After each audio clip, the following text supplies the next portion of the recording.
Hello students, you are welcome to crack your English competitive classes. I am KK Malhotra. Students, एक चीज़ याद रखिएगा, मैं आपके लिए कुछ एडजेक्टिव का सवाल लेकर के आया हूँ और याद रखिएगा एडजेक्टिव मैं पढ़ा चुका हूँ, उसी से रिलेटेड मैं कुछ क्वेश्चंस को लाया हूँ। और याद रखिएगा वैसे विद्यार्थी जिनको TRE 4 का BPSC TRE 4 का अगर इंग्लिश पेपर को अगर तैयारी कर रहे हैं या उनको एग्ज़ाम देना है तो याद रखिएगा इसको आपको बारीकी ढंग से सीखना पड़ेगा।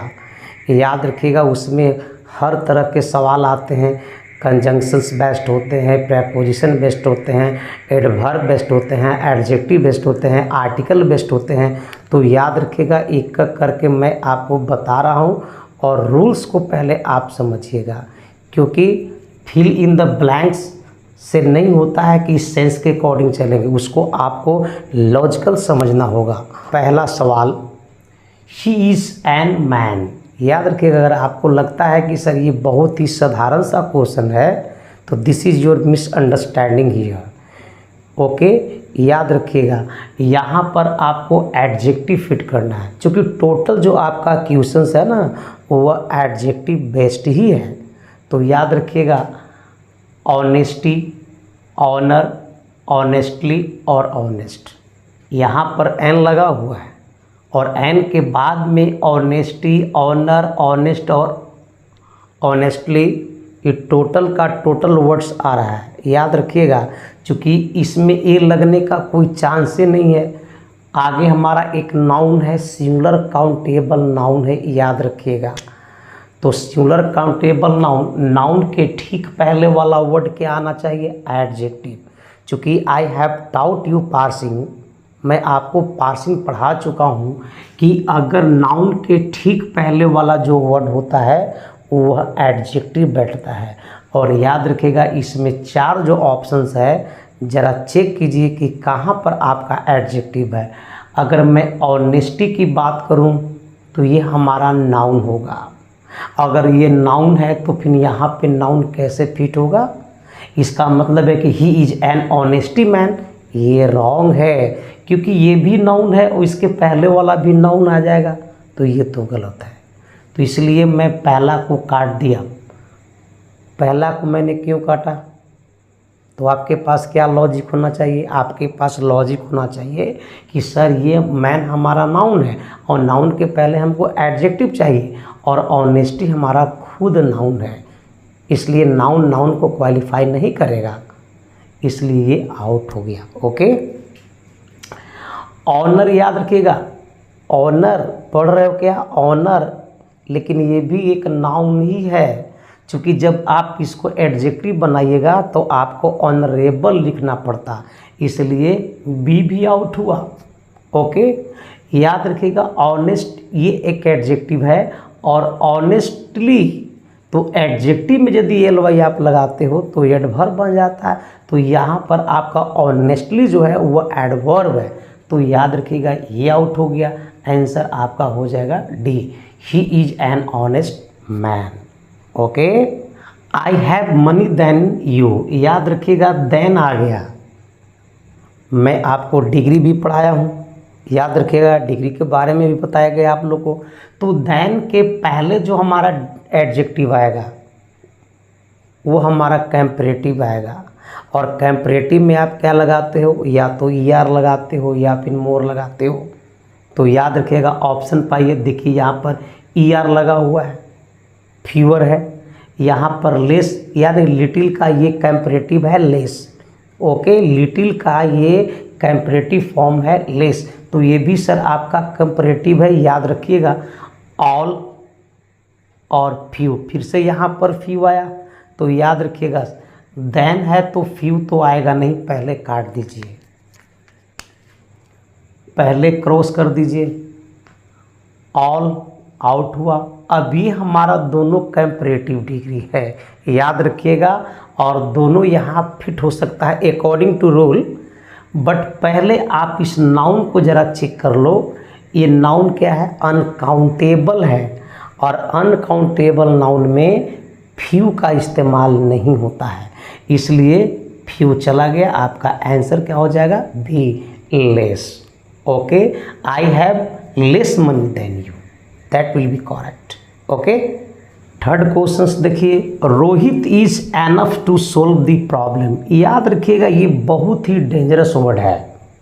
अगर डेंजरस कहो तो याद रखिएगा ये समय के अकॉर्डिंग कुछ भी बन सकता है। ये कहता है कि मैं एडवर्ब की तरह भी काम कर लेता हूँ, कभी कहता है कि मैं प्रोनाउन की तरह काम कर लेता हूँ, फिर कहता है कि सर मैं एडजेक्टिव भी हो जाता हूँ। तो याद रखिएगा इसका एक रूल है बाबू कि ये अगर एडवर्ब है तो इसके बाद कभी जो है ना सर एडजेक्टिव नहीं आता है। हालांकि रूल होता है कि एडवर्ब के बाद ही हम एडजेक्टिव को रखेंगे। लिसन टू मी, एनफ याद रखिएगा, एनफ जहाँ पर हो ये एनफ के बाद आपको एडजेक्टिव नहीं रखना है, याद रखिएगा बाबू, ज़रा ध्यान दीजिएगा। एनफ के बाद कभी एडजेक्टिव नहीं आएगा, चूँकि ये एडवर्ब है तो एडवर्ब के बाद नियम होता है कि एडजेक्टिव आना चाहिए। एनफ प्लस एडजेक्टिव रॉन्ग होता है, याद रखिएगा एडजेक्टिव के बाद एनफ आएगा, याद रखिएगा ये आपका सही होगा। हाँ, यदि इसको आप एडजेक्टिव के रूप में यदि आप रखते हो तो इसके बाद नाउन आ सकता है, याद रखिएगा इसमें कोई गलती नहीं होगी। लेकिन यदि एनफ एडवर्ब है तो इसके बाद एडजेक्टिव नहीं आएगा।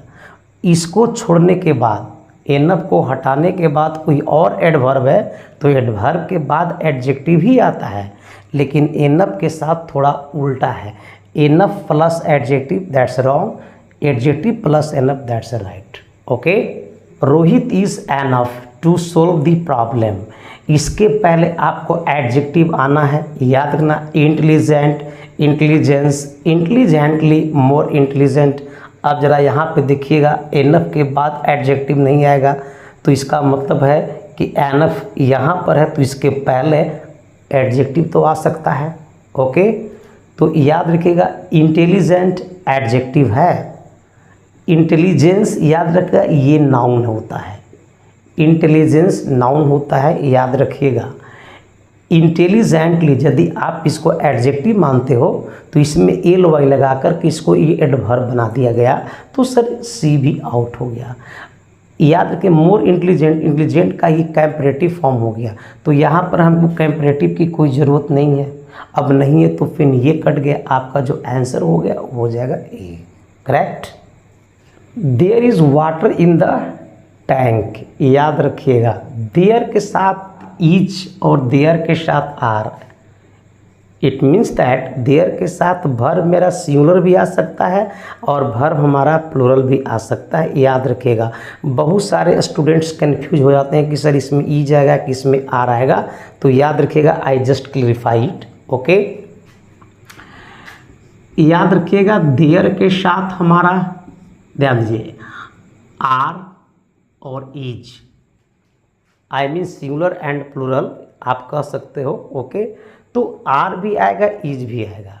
अब याद रखिएगा देयर का पावर नहीं है कि ये वर्ब को डिसाइड कर लेगा, चूँकि ये डमी होता है, याद रखिएगा इसको पावर नहीं है कि बोलेगा कि सर देयर के साथ हम आर आएंगे, इसको पावर नहीं है कि वह वर्ब को डिसाइड कर देगा, नहीं। याद रखिएगा वर्ब जो डिसाइड होता है इसके आने वाला नाउन तय करता है कि वर्ब क्या होगा।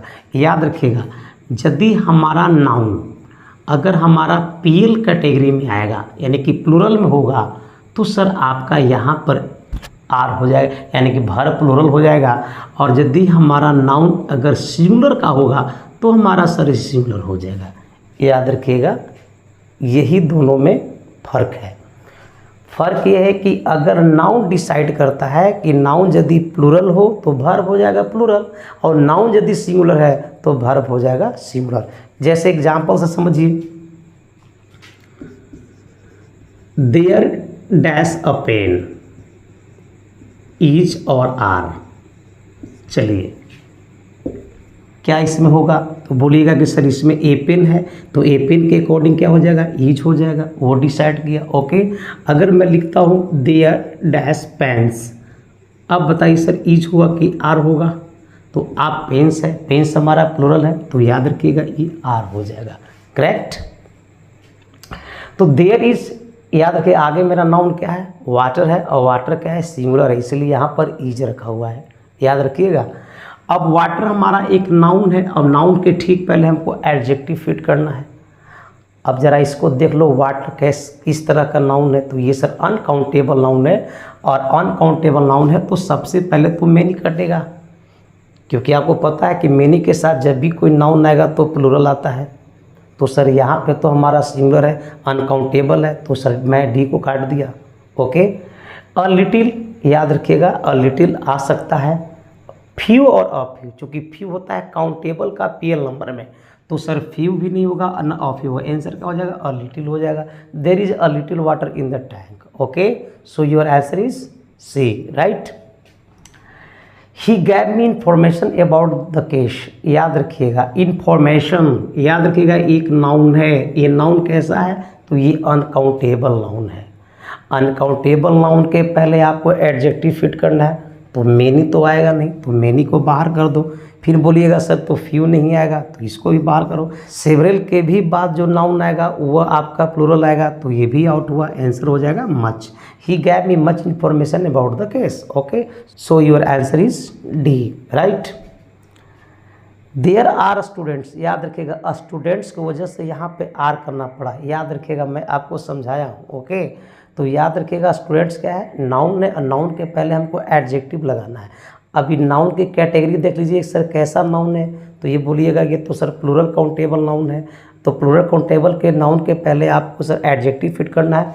लेस ए लिटिल का फॉर्म है, तो याद रखना ये नहीं आएगा, मच नहीं आएगा, लिटिल नहीं आएगा, क्या हो जाएगा सर, अ फ्यू हो जाएगा sir. There are a few students in this class. Okay, so your answer is C.